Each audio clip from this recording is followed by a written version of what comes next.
Finally welcome to queen of hills Darjeeling. তো just cab থেকে নামলাম, এবার মল রোডের দিকে হাঁটা দিচ্ছি। ভিড় আছে, তুলনামূলক কম, তবুও ভিড় আছে মোটামুটি। এই সামনে আশিস, আমরা যাচ্ছি স্ট্রিট গেলি মেল রোড একদম। এটা একদম মেল রোডের ব্যাক সাইডটা থেকে উঠেছি, কারণ হচ্ছে আমাদের হোটেলটা যেটা আছে একদম মেল রোডের মধ্যেই। তো মেল রোডের যে মেলটা আছে ওর মধ্যেই একদম। সো তার জন্য এখানে আমরা ব্যাক সাইডটাতে উঠছি, কারণ ব্যাক সাইডটাতে উঠলে আলটিমেট আমাদের হোটেলটা খুব কাছে পড়বে। তো আমার পেছনে দেখতে পাচ্ছি আই লাভ দার্জিলিং, পেছনে চলে যাচ্ছে আই লাভ দার্জিলিং। ঠান্ডা এখানে, ভালো ঠান্ডা, ভালো কুয়াশা, এখানে একদমই রোদ নেই। ওখানে তো রোদ পেয়েছিলাম, এখানে একদম রোদ দেখছি না আমি। কলকাতা থেকে তো আজকে বৃষ্টি হয়েছে শুনলাম, ভালো নিউজেও দেখলাম। এদিকেও যা আকাশের অবস্থা, মনে হচ্ছে যেন বৃষ্টি পড়তে পারে জানি না তারপর কী হবে। দেখে মনে হচ্ছে যেন বৃষ্টি পড়তে পারে। ওই দুটো দেখতে পাচ্ছ, মা আর বোন আসছে মেল রোডের রাস্তাটা ধরেই। ব্যাক সাইডটা দিয়েই ধুয়েছি। কেমন ঠান্ডা লাগছে? ঠান্ডা লাগছে? ফাইনালি একদম মেল রোডের মধ্যে এন্ট্রি করছি। সোজাই আমাদের হোটেলটা, স্ট্রেট যে হোয়াইট বিল্ডিংটা ওইটাই আমাদের হোটেল, একদম মেল রোডের মধ্যে। সো বন্ধুরা, তো জাস্ট আমরা এই হোটেল রুমে আসলাম। তো আমি একবার হোটেল রুমটা একবার দেখিয়ে দিচ্ছি আপনাদেরকে। সত্যি বলতে মুনথুন ভিলেজের রুমটা আমি দেখাতে পারিনি, এক্সট্রিমলি সরি। কিছু ভুল থাকতে পারে, কারণ আগেই বলেছি আমি প্রফেশনালি আমি ব্লগিং কোনোদিনও করিনি, ফার্স্ট টাইম করছি। কিছু জিনিস হয়তো মিস হয়ে যাচ্ছে, করতে জিনিসগুলো আমি রপ্ত হব, যে কী দেখাতে হয় না দেখাতে হয় অডিয়েন্সকে। বাট আমার পক্ষে আমি চেষ্টা করছি আস্তে আস্তে। তো আমি যাই হোক এই হোটেলে এসেছি, হোটেলের রুমটা আপনাদেরকে দিই। তো এই হোটেল, এটা একটা মোটামুটি কিং সাইজের বেড আছে, 3 জন তো অনায়াসে শুতে পারবে, 3টে বালিশ দেওয়াই রয়েছে এখানে। আর এখানে একটা টেবিল দেওয়া রয়েছে, একটা কেটলি দেওয়া আছে, ইলেকট্রিক কেটলি, এখানে নিজেরাও চা বানিয়ে খেতে পারবে সেই ব্যবস্থা দিয়ে দিয়েছে। কিচেন একটা রয়েছে, বাট এখানে রান্নার কোনো ব্যবস্থা নেই দেখছি, বাট কিচেন টাইপের করা রয়েছে। আর এখানে একটা সিঙ্গেল বেডের ছোট্ট রুম করা রয়েছে, যেখানে আপাতত কথা হয়েছে আশিস শোবে, যেটা নিয়ে ঝগড়া চলছে। যে আমার বোন বলছে তুমি কেন ছোবে ওখানে, তো সেটা তো আমি আমার শুধু ব্যাপার ব্যাপার না, এবার আশিস কি মানবে? আশিস, হ্যাঁ আশিস কিছু তুমি মানবে? তুমি মানবে? অলরেডি শুচ্ছ? আগের বার তুই এখানেই শুয়েছিলিস, আগে শুতে দিস নি? আচ্ছা, তো তো এখানে একটা লেখা রয়েছে safe electricity and save water. এখানে একটু প্রবলেম আছে জল বা কারেন্টের, সেই হিসেবে হয়তো মেবি। আর এটা হচ্ছে বাথরুম, কোমোড করা আছে, এই বেসিন রয়েছে, বড় গিজার আছে, গিজার যথেষ্ট বড় গিজার দিয়েছে। বাথরুম মোটামুটি পরিষ্কারই আছে, মোটামুটি খুব খারাপ বাথরুম না, পরিষ্কারই আছে মোটামুটি। খুব ভালো লাগলো রুমটা। আগে এসেছিলাম 2021-এ এসেছিলাম, তখন ওনার অন্য ছিল, এখন ওনার অন্য হয়েছে।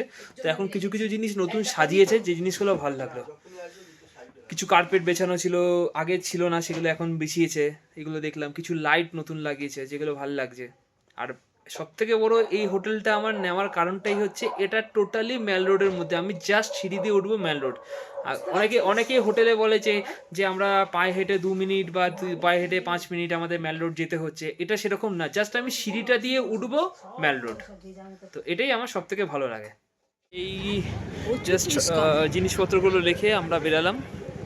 ঠান্ডা ভালোই আছে, আমি এই ম্যালটা দেখে বুঝতে পারছি যে কতটা টুরিস্ট কম আছে, তুলনামূলক অনেক কম আছে, যেরকম থাকে সাধারণত দার্জিলিংয়ে। কারণ এখন এটা ওই সময়টা অফ সিজন ছিল, তো এখন অনেকটাই কম আছে। তো কেমন লাগছে দার্জিলিং এসে? ঠান্ডা, খুব ঠান্ডা। আমরা লাস্ট মান্থে এসেছিলাম, হ্যাঁ ওটাই বলতে চাচ্ছিলাম, ও কিন্তু লাস্ট মান্থেই এসেছিল, সেই সময় প্রচন্ড ভিড় ছিল, জানুয়ারিতে, ডিসেম্বর না? তো এখন যেহেতু এক্সাম চলছে প্রত্যেকে, এখন ফেব্রুয়ারি চলছে না? ফেব্রুয়ারি, হ্যাঁ লাস্ট মান্থ, তো জানুয়ারি এন্ডেস। আবার হয়তো এই ফেব্রুয়ারি মার্চের দিকে আবার সিজন স্টার্ট হয়ে যাবে, এখানে এক্সামগুলো শেষ হয়ে যাবে, দেন তখন আবার এখানে সিজন স্টার্ট হয়ে যাবে। তো আমরা এখন যাচ্ছি কিছু খেতে, কারণ খাবারই খিদে পেয়েছে, দেখি এখানে স্ট্রিট ফুড বা কিছু পাওয়া যায় কিনা, কিছু খেয়ে দে তারপর ঘুরবো। এখন আমরা এসেছি খাওয়ার জন্য, আমরা এমন একটা ক্যাফেতে এসেছি চাইনিজ স্টাইলে। ওরা দুজন অর্ডার দিয়েছে চিকেন লেগ পিস, তো আমি আপাতত ভেজ চাউমিন খাচ্ছি।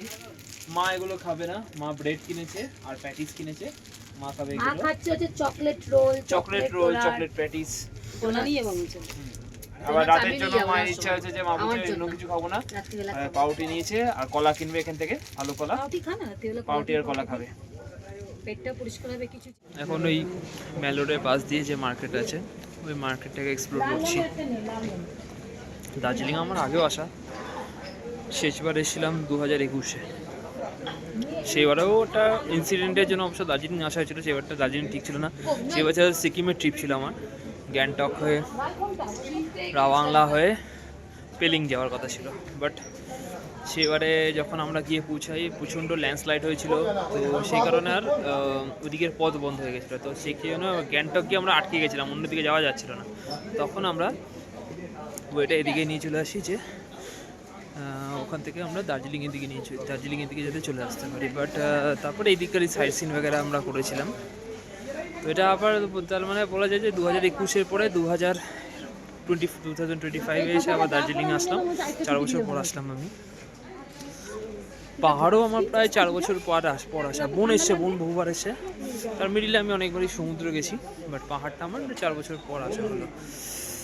ইচ্ছা আছে নেক্সট ইয়ারও আসবো, এখানে না হোক অন্য কোথাও, বাট পাহাড়ের দিকে যাব, মানে অন্য দিক বলতে অবভিয়াসলি নর্থ বেঙ্গলের দিকেই, বাট অন্য রুট হয়তো কোনো দিকে গেলাম, সিকিম বা অন্য কোথাও, তো সেখানে যাব। এখন দাঁড়িয়ে আছি কেভিন্ডার্সের সামনে, দার্জিলিংয়ের নাম করা জায়গা কেভিন্ডার্স, বন্ধ রয়েছে দেখলাম, লিয়ানিসটা ছাড়িয়ে এসেছি। একটা সুন্দর একটা ওদের নেপালি, যেমন গোর্খাস, তারপর তেনজিং নোরকে দিয়ে, তারপর দেন নেপালি কিছু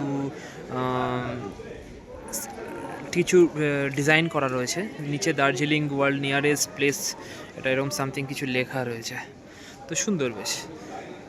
আর এটাকে ছবিটাকে কিছুটা ডিজাইনটা টয় ট্রেন দিয়েছে, কারণ টয় ট্রেন সবাই জানো যে দার্জিলিংয়ে একটা হেরিটেজ দার্জিলিং টয় ট্রেনটা, তো সেটাকে ডিজাইন করে টয় ট্রেনের উপর করা হয়েছে ব্যাপারটা। মা কেমন ঠান্ডা লাগছে? বিশাল ঠান্ডা, এই যে হাতে দুটো সোয়েটার। দুটো সোয়েটার পরে আছে, তারপরেও ঠান্ডা কাটছে না। বোনকে দিকে ফার্স্টে কাটছিল, ঠান্ডা প্রচুর আছে। হ্যাঁ, ডিসেম্বর জানুয়ারিতে আসলে আরও ঠান্ডা পাওয়া যেত। আমার ভালো লাগছে, আমার ঠান্ডাটাকে আমি উপভোগ করতে ভালো লাগে। আমি গরম খুব একটা ভালোবাসি না, সেই জন্য তো কলকাতার কথা চিন্তা করলেই আমার কান্না পায় যে কলকাতায় আবার যেতে হবে। আমি ঠান্ডাটাকে উপভোগ করছি। অনেকে নিতে পারছে না, আমার বোন মা এরা ফট করে নিতে পারে না অতটা ঠান্ডা, বাট আমি উপভোগ করছি, আমি এনজয় করছি ঠান্ডাটাকে। এই গ্লিনারিস, বাট এখানে ছবি তোলার জন্য সবাই পাগল, বাট এই কারণটা আমি এখনও জানি না যে কী কারণে এত ছবি তোলে। এখানে আসলে নাকি সবাইকে এর সামনে ছবি তুলতে, নাহলে নাকি দার্জিলিং আসা হয় না। তো এর কারণ আমি নিজেও জানি না, তো আমার কোনো ইচ্ছা নেই এখানে দাঁড়িয়ে ছবি তোলার। আমি নিজেও এমনিতে নিজের ছবি করে তুলি না। এই দার্জিলিং এসে হাতে গুনে হয়তো 4-5টা ছবি আমার নিজের হয়েছে, কারণ আমি তুলতে খুব একটা ভালোবাসি না যে আমার নিজের ছবি উঠবে। আমি অন্যের ছবি তুলি ঠিক আছে, বাট নিজের ছবি তুলতে আমার ভালো লাগে না। ব্লগটাই করছি, এটা আমার কাছে ফার্স্টে হেজিটেশন হচ্ছিলো যে ব্লগ করবো, লোকের সামনে কথা বলবো, সেটা কীরকম লাগে। তো তারপর না করি, ইচ্ছে যখন ছিল করি ব্যাপারটা, তো সেই থেকেই শুরু। সেই জন্যই বললাম, সেই জন্যই আমার কথাবার্তা বা ইয়েতে হয়তো কিছু ভুল থাকতে পারে, আমি কথা বলতে গেলে হয়তো ভুল থাকতে পারে, আটকে যেতে পারি। তো এটাকে একটু ম্যানেজ করে নেবেন, কারণ আমি অভ্যস্ত না ডেলি ব্লগ করা বা ওইভাবে ব্লগ করবো সেইভাবে, সেটাতে আমি খুব একটা অভ্যস্ত আমি না। এখন আমরা আবার মেল রোডের দিকে যাচ্ছি। তো রাস্তাঘাট মোটামুটি লোক আছে, খুব বেশি ভিড় নেই, হাঁটা যাচ্ছে। এই মানে নর্মালি সিজন টাইমে দার্জিলিংয়ে যেরকম হাঁটা যায় না সেটা না, কারণ নর্মালি সিজন টাইমে আসলে এই রাস্তায় খালি আমি মনে আছে যে খালি মাথা দেখতে পারি, আর কিছু না এখান দিয়ে। তো সেটা তো নেই, দেখতেই পাচ্ছ যে ফাঁকা অনেক, কারণ এখন মোটামুটি 7:30 মতো বাজে রাত। আদারওয়াইজ দার্জিলিংয়ে সিজন টাইমে অনেক রাত অবধি লোক থাকে মেলে। মোটামুটি রাত 9টা বাজে। আমি আর আশিস মোবাইলে একটু ছাওয়া দেখছিলাম মুভিটা, তার হঠাৎ মনে পড়লো রাতের তো খাবার নিয়ে আসা হয়নি, বন্ধ হয়ে যাবে এদিকে, আর এদিকে তাড়াতাড়ি বন্ধ হয়ে যায়। তো দুজনে বেরালাম রাতের কিছু খাবার আনার জন্য, দেখি কি পাই।